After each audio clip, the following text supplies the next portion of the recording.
Good day, grade 8 learners. Welcome to our synchronous instruction in health. Again, I'm Miss Arlene Asilo, your MAPI teacher. Okay, let's start with some reminders. First, make sure you're wearing your best smile today, especially while watching this video lesson. Second, make sure you finish this video lesson in order for you to learn and be motivated in doing the given activity. Third, make sure to participate in the discussion by watching, listening, and writing your reflection in the comment box. Are you ready? For today's lesson, our target MELC, or most essential learning competency, is to discuss the most common communicable diseases. First, here are the objectives for today's lesson. First, discuss the different types and nature of pathogen. Second, demonstrate helpful practices in order to prevent and control communicable diseases. Third, make a recommendation that can help to prevent the spread of communicable diseases. Before we proceed, let's do a short activity. Compute letter. So in every number, there is a corresponding letter. So for example, neto, pakisulat po neto yung numbers and their corresponding letter. For example, yung 1, 0 siya, yung 2, letter T siya, and so on and so forth. Then, you're going to guess the word by solving first this problem. So here's the problem.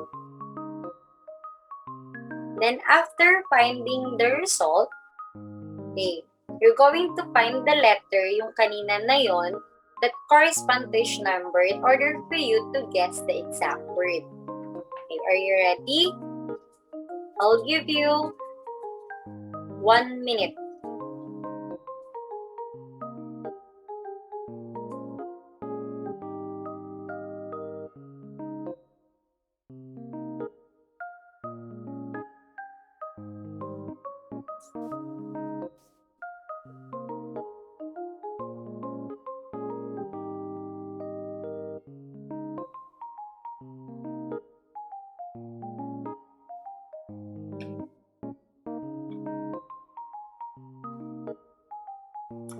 Okay, are you done? Here's the correct answer. So 9293281456. So the correct answer is pathogens. Did you get the correct answer? Now, have you heard the word pathogens? Pathogens are collectively called the agent of disease. Pathogens are organisms which are mostly microorganisms and can only be seen through microscope. And when we say communicable diseases, ito naman ay illness siya caused by the pathogens that are easily passed from one person to another. So in history, for example, during medieval war, the enemy invaded a community for different kind of reasons. They are not there just for fun. Usually, there's a war because the enemy wants something like land, gold, or food man yan. So basically, they want resources that be used to further strengthen their troops. So it's the same way with the pathogen. It attacks a person for different reasons. So they are there to use you and everything inside of you to their advantages. So they may use you for shelter to avoid sun and rain, or either suck your blood as their food and use your body as the breeding ground to further create more pathogenic babies. And one of it is what we call virus. Okay, so virus is the smallest pathogen.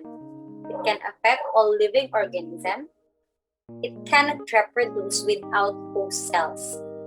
Varied types according to its shape, it's either rod or round. It's a very infectious agent that only replicates in living hosts.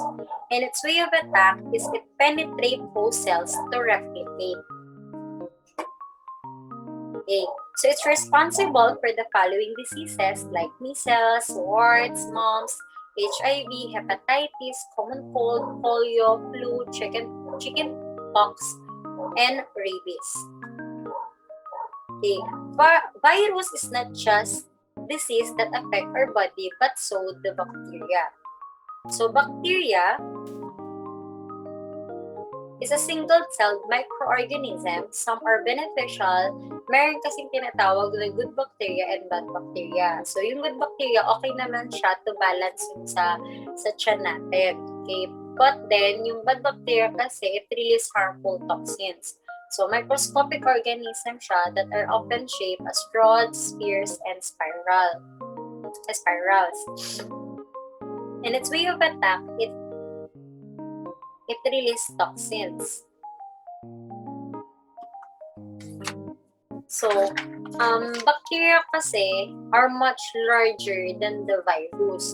Sometimes, bacteria loves to attack our body right after virus attack our body and it weaken our defenses. So, it's like a second wave attack. So, the diseases that caused by bacteria are tuberculosis, cholera, pneumonia, UTI, strep throat, tetanus. So other than bacteria and virus, there's what we call fungi. So fungi is a single or multi-celled plant-like organism. It forms spores and live in moist, yan, gusto nila yung mamasa, most especially dun sa ating katawan o may mucous membrane or sa ating lungs man yan. So microorganism that include yeast, mushroom, and molds. In its way of attack, it releases enzymes that digest the whole cells. Okay. Usually kasi ang fungi likes to attack after we try to defend ourselves against bacteria with drugs that kill the bacteria known as antibiotics. Kaya nga po, di ba, kapag meron tayong infection sa ating katawan, niresetahan tayo, di ba? Like for example, 1 week siya. Dapat susundin mo yung pag-inom ng antibiotic na yun in 1 week. Kasi para talagang mamatay o mawala yung bacteria sa ating katawan o yung fungi, kung ano man yung fungi man yung bacteria. Kasi regardless of, halimbawa, nag-take ka ng 4 days, tapos parang feeling mo magaling ka na, kailangan mo pa rin tapusin siya. Pag sinabing 1 week, 1 week mo iinumin yun. Para talagang sure ka na mamamatay at mawala na yung bacteria and yung fungi sa katawan mo. Okay. So, fungi is responsible for the following diseases like athlete's foot, mga ringworm, yung mga yeast infection, for example, yung mga vaginal infection, yun po. Next is protozoa. So, protozoa is a single-celled organism wherein it reproduces sexual and asexual. It also produces toxins. And its way of attack, it also releases toxins and enzymes. So, like for example, yung drinking unsafe water from the faucet or everywhere, mag-ingat kayo doon kasi hindi natin alam kung ano yung meron doon sa water. Also, yung pag-eat natin ng uncooked meat. Okay, so kailangan food pa din yun kasi hindi natin alam na may mga ganun na palang mga pathogens sa iniinom at kinakain natin.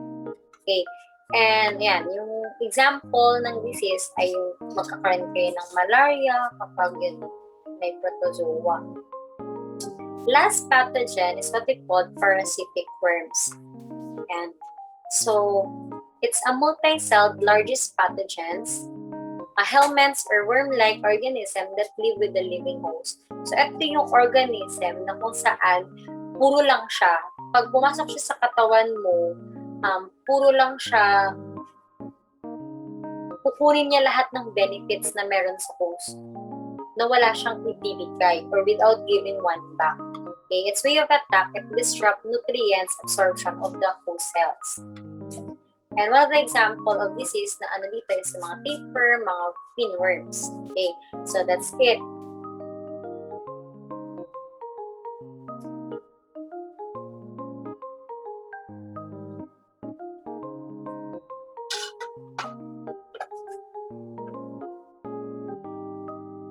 Okay, so again, when we say pathogen, It's an agent of diseases. And the different kind of pathogen or types are the virus, bacteria, fungi, protozoa, and parasitic worms. If you have a question, take note of it and type it in the comment box so that I can address it. Now, let's move to your activity. So for your activity, it is time for you to make a recommendation that will help to prevent the spread of communicable diseases. Here are the following suggestions. Una, wash hand campaign posters. Pwede kayong gumawa. Kaya, cleanliness slogan. Third, personal journal or daily actions to promote cleanliness. And pang-apat na choices is bookmark on prevention and control of communicable diseases. So, pipili lang po kayo ng isa, depende sa kung anong gusto ninyong recommendation. So, in order for me to grade your work, here's the given rubric. So, yung content, kung ano yung nilalaman nun, 20 points. Yung creativity ninyo, 15 points. Yung cleanliness nun, 10 points. And yung timeliness nun, 5. And a total of 50 points. So if you're done with your work, you can send me in Messenger. Just don't forget to write your name and section. And in case that you cannot execute this given activity, please send me a message so that I can give you another activity that suits your condition. Now, for your assignment, please take note of this.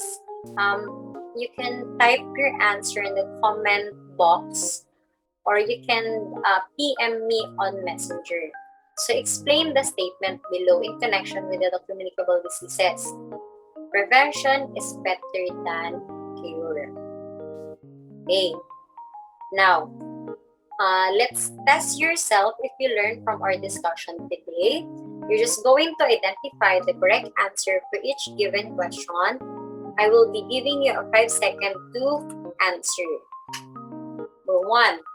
Illness caused by pathogens that are easily passed on from one to another are called blank diseases. A. Communicable. B. Non-communicable. C. Toxin bacteria. D. Illness. 5, 4, 3, 2, 1. Okay. So, the correct answer is, let's try letter D. Mali. Letter C kaya. Mali. Letter B. Mali din. So, the correct answer is communicable. Letter A. Next. Number 2.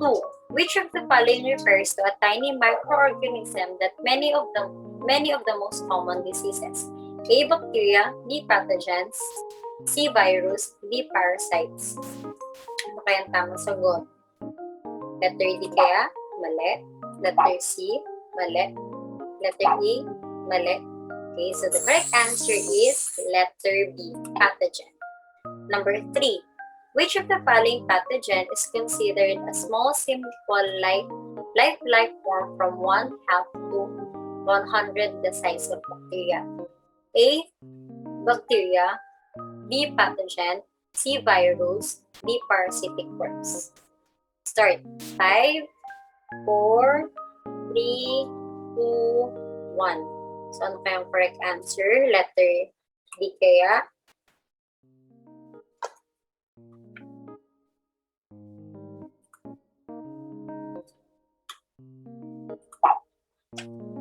Letter D kaya? Letter B? Mali. Letter A? Okay, the correct answer is letter C. Number 4.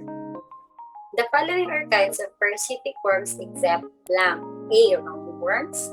B. Pinworms. C. Tapeworms. D. Rickettsia. 5, 4, 3, 2, 1. Time's up. What's the correct answer? Letter A kaya? Letter B? Letter A kaya? Letter B? Letter C? I. Letter D. Very good, Rexia. Last question. Which of the following pathogen that causes athlete's foot? A. Parasites. B. Protozoa. C. Virus. D. Fungi. 5, 4, 3, 2, 1. Okay, the correct answer is A kaya? Letter B? Letter C kaya? A. Letter D. Fungi. Okay, so that's end our asynchronous instruction. I hope natuto kayo for today's lesson. See you again next time. Again, I'm Miss Arl Asilo, your MAPE teacher. Thank you for watching.